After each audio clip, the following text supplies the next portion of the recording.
You ask Tiger to calculate. This deals with finding the midpoint between 2 points. The midpoint between the 2 points is 56,14.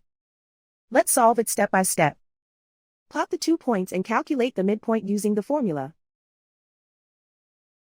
The coordinates of point 1 are x1 equals 47, y1 equals negative 37. The coordinates of point 2 are x2 equals 65, y2 equals 65. PM represents the midpoint of the 2 points.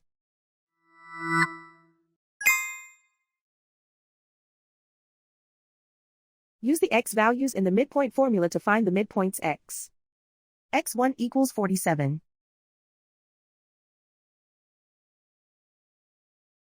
x2 equals 65. Simplify the arithmetic.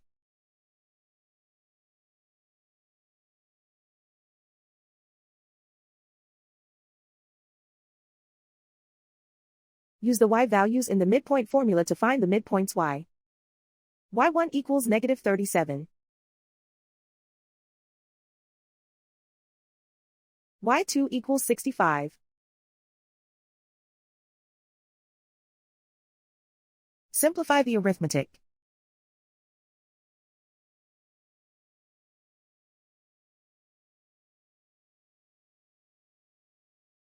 And so, the midpoint is 56,14.